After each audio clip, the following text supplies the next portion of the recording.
जय हिंद। देखिए, हम आपको ये वीडियो में ये बताने वाले हैं कि एफआईआर क्या होते हैं, एफआईआर क्या होते हैं, जीरो एफआईआर क्या होते हैं, चार्जशीट क्या होते हैं।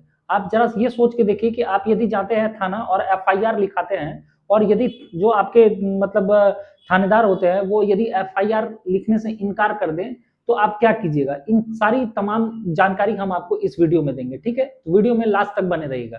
तो चलिए, सबसे पहले हम आपको ये बताते हैं कि एफआईआर जो होता है वो कब करवाया जाता है। जैसा कि आप जानते हैं कि बाबू, ये आप यहाँ पर देख पा रहे होंगे कि क्राइम दो तरह के होते हैं। कितने तरह के होते हैं बाबू? दो तरह के होते हैं। ध्यान से समझिएगा कि क्राइम जो होते हैं ना, क्राइम दो तरह के होते हैं। एक होता है कॉग्निजेबल और एक होता है नॉन कॉग्निजेबल। ध्यान से समझिएगा, बहुत अच्छे से हम बता रहे हैं आपको कि कॉग्निजेबल क्या होता है। देखिए, कॉग्निजेबल को आप बहुत बार फिल्म सब में आप सुनते होंगे।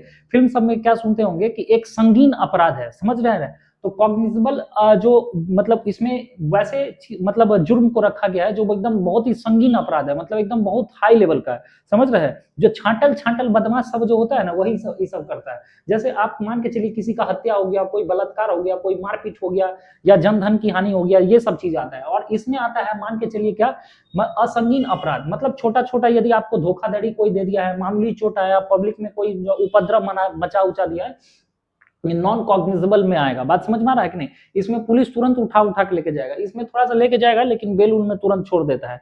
तो ये चीज आप समझ में आ गया होगा कि मतलब क्राइम जो होता है दो तरह के होते हैं। यहाँ तक में कोई दिक्कत नहीं है। चलिए, अब देखिए, सबसे पहले अब जैसे क्राइम हो जाएगा तो आप क्या करेंगे, सबसे पहले तो एफआईआर करवाने जाएंगे, ठीक है। अब सबसे पहले तो आप ये समझिए कि एफआईआर का फुल फॉर्म क्या होता है। देखिए, आप जैसा कि जानते हैं कि हमारे भारत में सीआरपीसी है और सीआरपीसी का सेक्शन 15 मतलब 154(1) समझ में आ रहा है कि नहीं, कि हमारे भारत में सीआरपीसी है। सीआरपीसी का सेक्शन क्या है? 154(1). इसके तहत आप किसी भी हर आम आदमी को एक अधिकार है। क्या अधिकार है? कि वो एफआईआर करवा सकता है और आप ये एफआईआर थानेदार लिखने से कभी भी मना नहीं करेगा।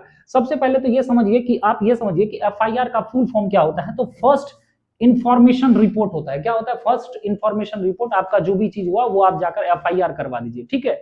तो 154(1) के तहत कोई भी थानेदार आपका रिपोर्ट लेने से या एफआईआर लिखने से मना नहीं कर सकता है। ये तो आप समझ ही गए होंगे। अब ये चीज समझिए कि सीआरपीसी का धारा 154 एक बार कहता क्या है, वो एक बार फिर से हम यही चीज बता दे रहे हैं। जब किसी भी पुलिस स्टेशन के प्रभारी अधिकारी को किसी संज्ञेय अपराध के घटित होने की सूचना मिलती है तो उसे तुरंत एफआईआर दर्ज करना होता है। ये याद रखिएगा, तुरंत एफआईआर दर्ज करना होता है। यह सूचना मौखिक या लिखित भी हो सकता है, लेकिन एफआईआर दर्ज होने के बाद, सूचना देने के बाद उस पर हस्ताक्षर करने होते हैं, आपको साइन वाइन करना पड़ेगा। यदि पुलिस अधिकारी एफआईआर दर्ज करने से मना करता है तो आप कहां चले जाएंगे? आप पुलिस अधीक्षक के पास चले जाएंगे, यानी एसएसपी महोदय के पास चले जाएंगे और वहां पर बताएंगे कि हमने एफआईआर लिखवाने से मतलब जो है हम गए थे लेकिन एफआईआर नहीं लिखा गया। बात समझ रहे हैं? ये पुलिस अधीक्षक के पास, यानी आप एसपी के पास जाएंगे। आपको कभी भी जो है ऐसा नहीं हो सकता कि आपको एफआईआर नहीं लिखा जाएगा। एफआईआर बिल्कुल लिखा जाएगा, ये याद रखिएगा, ठीक है। अब आप ये समझिए कि एफआईआर में बेसिकली होता क्या है, बात समझिएगा।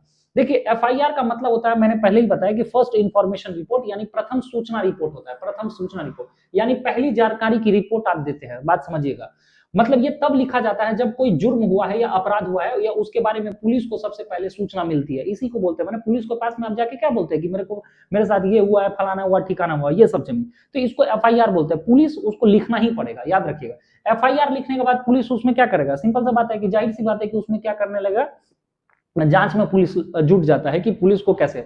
अब आपको लगेगा कि एफआईआर में क्या क्या होता है, बात समझिए, एफआईआर में क्या क्या होता है। तो चलिए हम आपको बताते हैं एफआईआर में क्या क्या चीज होता है। देखिए, कौन बनाता है तो ये चीज आप समझ में आ गया होगा। एफआईआर को पुलिस से लिखता है, ये तो आपको समझ में आया, पुलिस लिखता है। रिपोर्ट करने वाला कोई भी व्यक्ति जिसके साथ वो जुर्म हुआ है, जैसे आपके साथ में कोई थुथुर उथुर तोड़ देगा, मुंह कान तोड़ देगा, तो आप जाके पुलिस में लिखवाइएगा, पुलिस लिखेगा उस चीज को, समझ में आ गया। तो ये मतलब ठीक है, तो ये चीज बताई दिए, जो देखता है या झेलता है या जिसका परिचय होता है, ठीक है, तो पुलिस को बता सकता है। एफआईआर का सर मेन उद्देश्य क्या होता है, क्या मकसद क्या होता है एफआईआर करवाने का? तो जिस जुर्म का पता चला है उसका रिकॉर्ड, लिखित रिकॉर्ड बनाना, मतलब समझ रहे कि नहीं, मतलब एक तरह से रिकॉर्ड रह जाता है, याद रखिएगा, ताकि कानून कार्यवाही जो है उस पर शुरू करवा सके। यहां तक में समझ में आ गया है, और अंतिम फैसला लिया जा सके। तो ये प्रूफ के तौर पर रह जाता है कि हाँ, घटना हुआ है। ये चीज समझ में आ गया होगा। अब देखिए, एफआईआर हो जाता है तो एफआईआर के बाद तुरंत क्या हो जाएगा, जांच चल जाएगा, और जांच के बाद चार्जशीट हो जाएगा। चार्जशीट देखिए, तो जितने भी लोग हैं वो, जब तक बाबू आपको चार्जशीट नहीं बना है, चार्जशीट मतलब नहीं बना है, तबे तक आप पुलिस से पैरवी उर्वी, दरोगा साहब मेरा ही करवा दीजिए, वो करवा दीजिए, बात समझ रहे। चार्जशीट में क्या होगा कि चार्जशीट जैसे ही बन जाता है तो चार्जशीट के बाद ये मामला कहाँ चल जाएगा, ये कोर्ट के पास चल जाएगा, ये याद रखिएगा। अब मान के चले कि हम किसी को मार दिए, बात समझ में आ रहा है, मार दिए तो मतलब एफआईआर हो गया, एफआईआर हो गया तो ठीक है, कोई घबराने वाला बात नहीं है, एफआईआर होगा, जांच होगा, जांच के बाद क्या होता है चार्जशीट। चार्जशीट क्या होता है ये हम बताएंगे, लेकिन इससे पहले ये समझिए कि एफआईआर में आपको मतलब जो है रहता क्या है, एफआईआर में क्या चीज बताया जाता है। देखिए एफआईआर में आपको बताया जाता है क्या सब चीज, कि पूरा डिटेल इंफॉर्मेशन रहता है कि कौन मारा, कब मारा, कैसे मारा, सारा चीज यहाँ पे लिखा रहता है। बात समझ में आ रहा है, घटना का स्थल क्या था, थाना से कितना का दूर मतलब दिशा है, मतलब पूरा सारा चीज आपको लिखना पड़ेगा, कब हुआ, किस समय हुआ, सारा चीज यहाँ पर लिखा रहेगा, यदि आप देख पा रहे होंगे। ठीक है, तो ये चीज समझ में आ गया, पूरा उसमें डिटेल लिखना रहता है। छोटा मोटा रहता है ना यहाँ पर ये वाला चीज रहेगा, जैसे मान के चलिए कि नॉन कॉग्निजेबल ऑफेंस रहेगा तो आपको क्या होगा, छोटा मोटा मतलब समझा बुझा के, कभी कभी सनहा जिसको बोलते हैं, यही चीजें छोड़ उड़ दिया जाता है। लेकिन हाँ यदि आप जिद धर लेंगे नहीं हमको एफआईआर लिखवाना है तो एफआईआर तो लिखवाएगा ही। समझ में आ गया, लिखना मतलब मजबूरी हो जाता है पुलिस का। क्लियर है यहाँ तक? चलिए, तो इसको पुलिस मना नहीं कर सकता है लिखने के लिए। अब यह समझिए कि चार्जशीट क्या होता है, ध्यान से समझिए। तो आप एफआईआर करवा दिए, जांच शुरू हो जाएगा, जांच के बाद कहां चल जाएगा, ये चार्जशीट बनने के लिए। चार्जशीट क्या होता है, देखिए सिंपल सा बात है कि मान के चलिए कि आप किसी को थूथूर दे मार दिए, ठीक है, मुंह कान थोड़ थाड़ दिए, तब क्या होगा, वो चल जाएगा आदमी, ठीक है, वो चल जाएगा और आके रिपोर्ट लिखा देगा।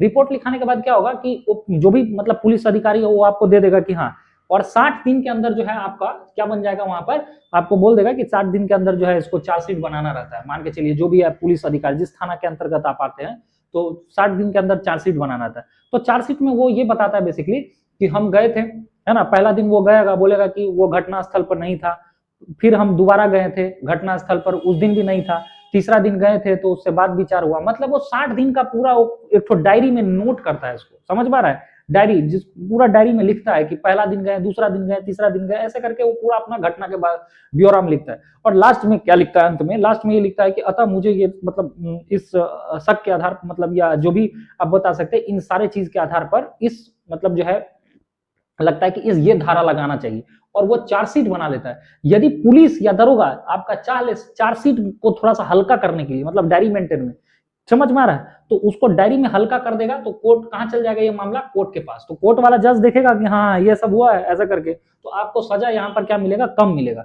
लेकिन चार्जशीट जब पुलिस जब बना रहा है एकदम हैवी बना देगा, बात समझ में आ रहा है, तो कोर्ट भी आपको सजा हैवी दे देगा, ये याद रखिएगा। तो सब चार्जशीट जब तक नहीं बनता है तब तक दरोगा को जाके बोलिए सर छोड़ दीजिए ना हमको, समझ में आ रहा है। तो चार्जशीट जब तक नहीं बना तब तक दरोगा से मैनेज उनेज हो जाता है। और एक बार यदि चार्जशीट बन गया तब फिर कोई नहीं, तो फिर आप जाइए कोर्ट में, और कोर्ट में फिर अपना चलते रहेगा आपका डेट पे डेट, समझ में आ रहा है, तारीख पे तारीख। क्लियर हो गया यहाँ तक? तो यही चीज बताने यहाँ पर बता रहे थे। क्लियर है आगे? अब आपको दिमाग में ये आएगा कि सर ये जीरो एफआईआर क्या होता है, जीरो एफआईआर, जीरो एफआईआर क्या होता है ये समझिए। मान के चलिए कि आपके साथ में कोई घटना हुआ और आप गए क्या बोलते हैं थाना में रिपोर्ट दर्ज कराने के लिए, एफआईआर। लेकिन कभी कभी क्या होता है कि आप जिस एरिया में जाते हैं एफआईआर, वहां पर भैया लाल या बाबू लाल या बाहुबली टाइप के कोई आदमी होते हैं, वो थाना वाला डर से एफआईआर लिखता ही नहीं है ना, तब आप क्या कीजिएगा, तो उस कंडीशन में आप जीरो एफआईआर लिखवा सकते हैं। तो जीरो एफआईआर क्या होता है, इस चीज को चलिए यहाँ पर हम लोग समझते हैं कि जीरो एफआईआर क्या होता है, हिंदी इंग्लिश दोनों में समझाते हैं। देखिए जीरो एफआईआर एक ऐसी प्रक्रिया है जिसमें किसी भी पुलिस स्टेशन में, चाहे उस क्षेत्र में या क्षेत्राधिकार में आप आते हो या नहीं आते हो, ठीक है, अपराध की रिपोर्ट दर्ज कराई जा सकती है। मान के चलिए कि हम रहते हैं यहाँ पर जमशेदपुर में, है ना, और मान के चलिए कि हम जमशेदपुर में हमको कोई मारा और हम जाके रिपोर्ट दर्ज कराने गए जमशेदपुर में, जिसमें तो वहां पे तो नहीं करेगा, बात समझ में आ रहा है। तब हम क्या करेंगे, हम चल जाएंगे दिल्ली, दिल्ली क्या भारत के किसी भी कोने में जाकर हम एफआईआर करेंगे।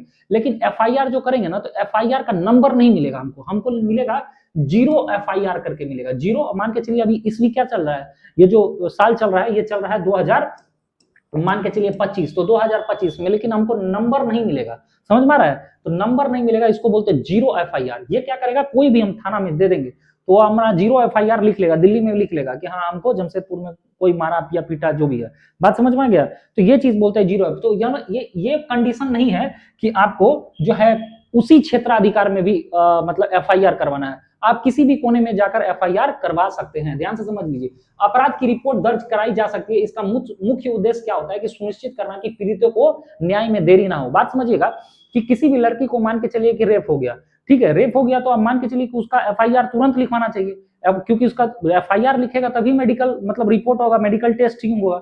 अब मान के चलिए कि लड़की का जहां रेप हुआ वहां पर एफआईआर करवाने जाएगा, लेकिन वो थाना वाला एफआईआर लिखेगा ही नहीं, क्यों नहीं लिखे? क्योंकि बाहुबली है वहां पर, वहां जो रेप किया है, समझ रहे हो, उसके डर से।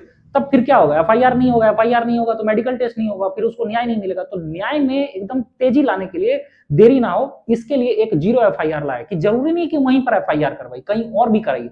यदि आपको ठीक ठीक याद होगा तो आसाराम बापू जी का आप केस याद ही होगा।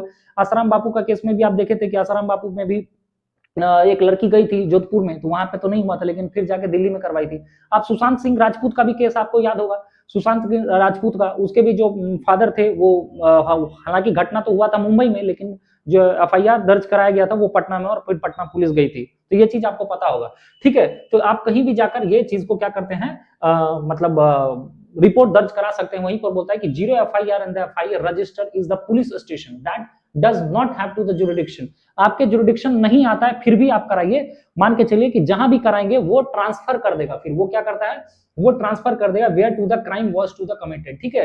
ये सीआरपीसी सेक्शन कितना है, 154 के तहत बता दिए कि ये क्या करता है, ट्रांसफर कर देता है। इसको हिंदी में भी आप देख लीजिए, समझ लीजिए कि जीरो एफआईआर किसी भी थाने में की जा सकती है, किसी भी थाने में, समझ में आ रहा है, लेकिन आपके साथ भले घटना कहीं भी हुआ हो, ये याद रखिएगा। बोलता है कि सीनियर हाउस अफसर को जीरो एफआईआर लिखनी होगी, भले ही घटना पीड़ित या संबंध उसके एरिया में हुआ हो या ना हुआ। कोई भी थाना आपको ये नहीं बोल सकता है कि हम एफआईआर नहीं लिखेंगे, ये याद रखिएगा कि उसके जुरिडिक्शन में आता है या नहीं आता, उससे कोई मतलब नहीं, जीरो एफआईआर उसको लिखना पड़ेगा, ठीक है। पुलिस इसके लिए क्या कर सकता है, मना नहीं कर सकता है, और जीरो एफआईआर लिखित या मौखिक में कराई जा सकती है। अगर आप चाहे तो पुलिस अधिकारी से रिपोर्ट पढ़ने का अनुरोध कर सकते हैं।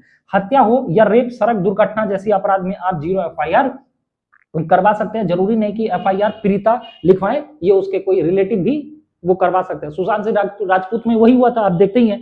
तो यहां तक आपको समझ में आ गया होगा कि जीरो एफआईआर क्या होता है। चार्जशीट भी हमने बता दिया कि चार्जशीट एक बार बन जाएगा तो फिर आपको जाना पड़ेगा। जीरो एफआईआर क्या होता है कि means that to the one can be the file is FIR in any police station that is the irrespective of to the place of the incident, मतलब jurisdiction। और उसके बाद बोलता है कि the same can be the later be to transfer of to the police station।